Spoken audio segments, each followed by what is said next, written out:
गारगोटी शहरातील घनकचरा व्यवस्थापन प्रकल्पासाठी 4,42,00,000 रुपयांचा निधी मंजूर झाल्याने शहरात आनंदाचे वातावरण निर्माण झाले आहे। या आनंद प्रसंगी हुतात्मा क्रांती चौक, गारगोटी येथे साखर वाटप करून ग्रामस्थांनी आनंद व्यक्त केला।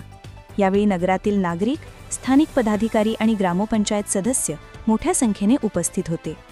नागरिकांनी या निर्णयाबद्दल कोल्हापूर जिल्ह्याचे पालकमंत्री नामदार प्रकाश आबिटकर यांचे मनपूर्वक आभार मानले।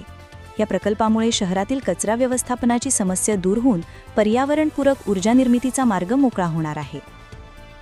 आपले लाडके पालकमंत्री या गावचे सुपुत्र नामदार प्रकाश आबिटकर साहेब यांनी गेले कित्येक वर्षे आपल्या शहराचा जो कचऱ्याचा प्रश्न होता, या कचऱ्यामध्ये ओला कचरा आणि सुका कचरा या दोन्ही कचऱ्यांचा कायमस्वरूपी याचा तोडगा काढायचा म्हणून विल्हेवाट लावण्यासाठी आज हानबरवाडीच्या गायरांमध्ये 20 गुंठे जाग्यामध्ये हा घन कचरा व्यवस्थापनाचा प्रकल्प याच्यासाठी जवळपास 4,42,00,000 रुपयाची मंजुरी मिळालेली आहे।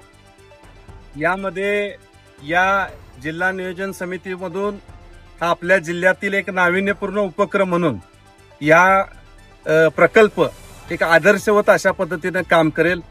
यामध्ये जो काही कचरा आहे, दिवसाकाठी 5 टन हा कचरा आपण या ठिकाणी त्याची प्रक्रिया करू शकतोय आणि नुसती प्रक्रिया नाही, त्यातून बायोगॅस अधिक वीज निर्मिती आणि जी वीज निर्मिती होईल त्यामधून जो कचरा डंपिंग करण्यासाठीचे जे काय आपण वाहन खरेदी करतो, याच प्रकल्पामधून जवळपास 5 वाहनं यासाठी आहेत।